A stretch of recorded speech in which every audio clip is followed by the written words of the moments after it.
עכשיו נלמד כיצד קולעים סלסלה עם 3 קולעים. בשביל להתחיל ניקח 8 נצרים עבים באורך של 60 סנטימטר. ועוד כמות של נצרים יותר דקים ונשים הכל במים לריכוך לכמה דקות. ניקח את הנצרים מהמים. יש לנו 8 נצרים עבים, הם יקראו הניצבים. נקפל אותם קלות ונמצא את האמצע. שמים 4 ניצבים על 4 האחרים במונח, אחד על השני. ניקח קולע אחד מהנצרים הדקים יותר, ונניח אותו על רביעיית הניצבים ונתחיל לקלוע. עוברים מלמטה ואז מלמעלה ושוב מלמטה וגמרנו סיבוב. את הסיבוב הראשון נוח לעשות כשזה מונח על שולחן או על הברכיים, ואחר כך אפשר גם להחזיק ביד. וככה עושים 3 סיבובים עם קולע אחד בלבד. נהפוך את הניצבים, כך שהקצה של ההתחלה יהיה מונח כלפי מטה. כעת נחלק את רביעיות הניצבים לזוגות, ונקלע כל פעם זוג זוג. נתחיל לקלוע עם 3 קולעים, ניקח 2 נצרים נוספים, ונניח אותם בין 2 הזוגות הבאים, כשהקצה שלהם מופנה כלפי מטה.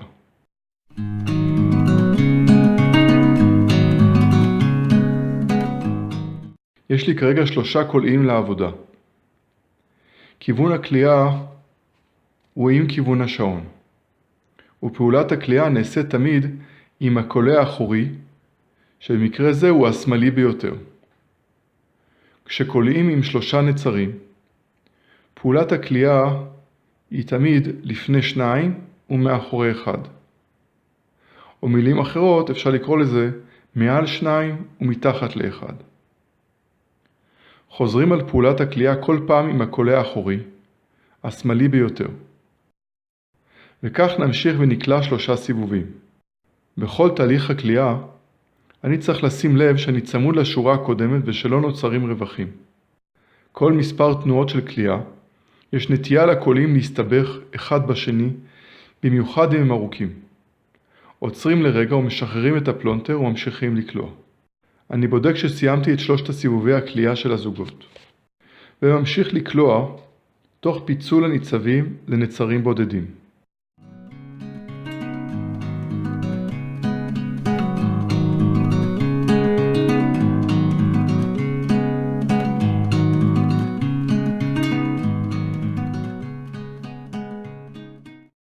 מכיוון שאני מקפיד לעשות את הפעולות כך שיראו בצורה ברורה בצילום, אני נמנע מלקלוע בצורה הנוחה לי.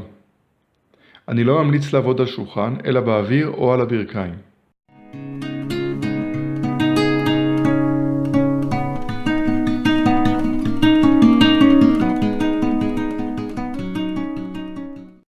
אני הופך את הבסיס ומנקה את הקצוות הארוכים של הקולעים שהיו קודם למטה, כך שלא יפריעו לי. כל זוג קולעים נשענים על ניצב שנמצא ביניהם. חותכים קצת מעבר לניצב כדי שזה לא יברח החוצה. חשוב לעצב את הבסיס, ממש לעקם וליישר היכן שצריך כדי לקבל בסיס כמה שיותר ישר.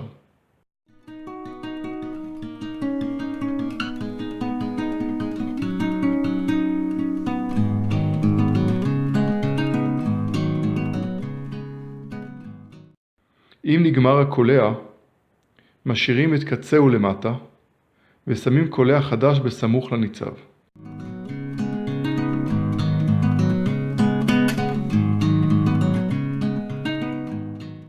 כשהחלטנו שהבסיס הגיע לגודל הרצוי, נרטיב שוב הכל במים לכמה דקות. נניח את הבסיס כשהקצוות החתוכים, אלו שחתכנו קודם, נמצאים בצד העליון, כלפי מעלה. כדי ליצור בסיס ישר ולא מעוגל, צריך לכופף את הניצב ב-90 מעלות. וכדי שהניצב לא יישבר בכיפוף, ניקח שפיץ פלייר ונעשה מעיכה קלה על הניצב בסוף אזור הקליעה.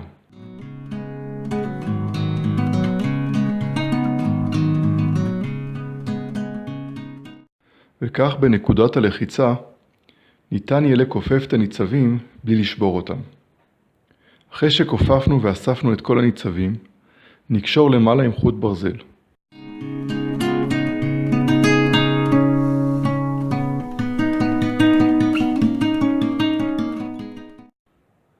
נלחץ על תחתית הבסיס כלפי מעלה, כדי שהוא יהיה מעט כמור.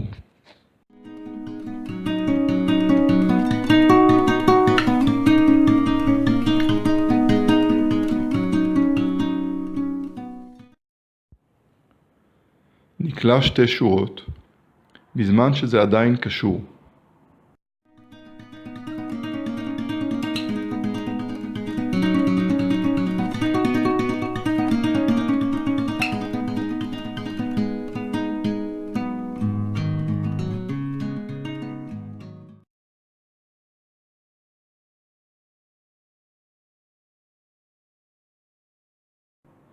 אחרי 2 שורות נפתח את הקשר, ונפתח ונעצב את הסל. זה השלב בו אנו מחליטים על הצורה של הסל. האופן שבו הניצבים יעלו כלפי מעלה, יקבע את מבנה הסל. אפשר לעלות ישר ואפשר גם לעלות יותר פתוח כלפי חוץ. אני בוחר לפתוח אותו קצת כלפי חוץ, כך שנקבל בסוף סל קצת יותר פתוח.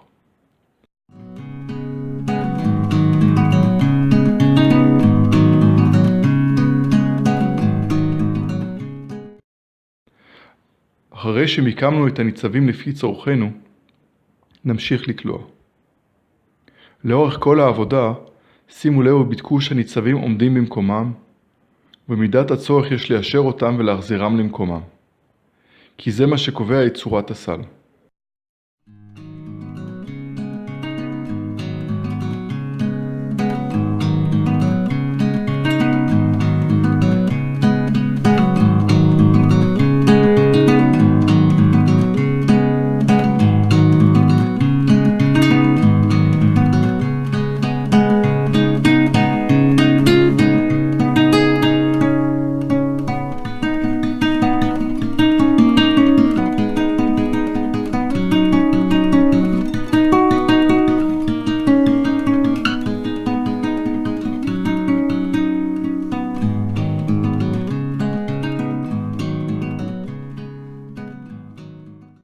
כשאנו מגיעים לגובה הדופן הרצוי לנו, חשוב שנשים לב היכן נסיים את שורת הקליעה. יש לסיים מעל נקודת ההתחלה. כדי למצוא את נקודת ההתחלה, אני מתבונן בבסיס ועוקב אחרי שורת הקליעה החיצונית ביותר, ובודק מתי היא עוברת מהבסיס לדופן. שם זאת נקודת ההתחלה. באופן זה, יהיה לי כמות זהה של שורות בכל מקום, וגובה אחיד. אמשיך לקלוע עד לנקודת ההתחלה. שם אני חותך את הקוליים ומכניס את הקצה שלהם פנימה. אפשר לנסות ולמעוך את הדופן, כדי לצמצם רווחים בין השורות. נכניס את הסל שוב למים, כדי להרטיב את הניצבים לקליעת הסיומת, לפחות ל5 דקות, כך שיהיה רטוב היטב. נעבור לסיומת. ניקח ניצב ונכופף אותו מאחורי הניצב שמימין לו והחוצה. אנו נעים ימינה. ניקח ניצב נוסף מימין ונכופף אותו מאחורי הניצב שמימין לו והחוצה. כרגע יש לנו 2 ניצבים בחוץ. ניקח את הניצב השמאלי ונעביר אותו לפני אחד ומאחורי אחד, ואז נוריד לידו את הניצב העומד השמאלי ביותר, כך שנקבל 2 ניצבים צמודים בחוץ. נעשה זאת שוב, נעביר את הניצב השני לפני אחד ומאחורי אחד, ונוציא אותו החוצה ונצמיד אליו את הניצב העומד משמאל. בהמשך הסיומת יהיו לנו כל הזמן 2 זוגות של ניצבים צמודים השעונים כלפי חוץ. להמשך הסיומת נשתמש תמיד בניצב הימני של הזוג השמאלי. ונחזור על הפעולות כמו קודם. נעביר אותו לפני אחד ומאחורי אחד, ונצמיד אליו את הניצב העומד האחרון משמאל. וכן הלאה.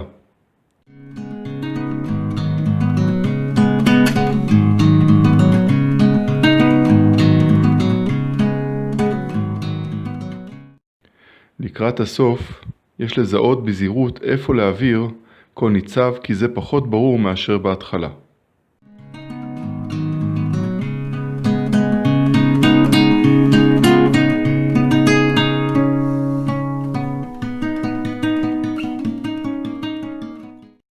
ניישר את הסיומת שכולם יהיו באותו הגובה. בשלב השני של הסיומת נכניס את הניצב בחור שמעל הקולע שמימין לו, וכן לכולם.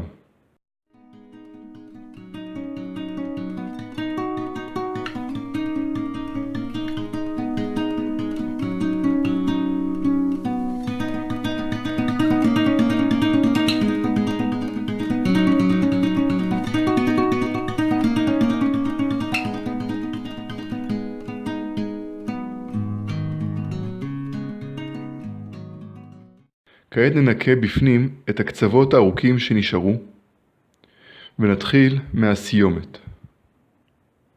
תמיד נחתוך את הקצה קצת אחרי הניצב שעליו הוא נשען, ואחרי כן ננקה את הקצוות הארוכים של הקולים, שהם הנצרים היותר דקים לאורך הקירות של הסלסלה. והנה יש לנו סלסלה חמודה ומתוקה.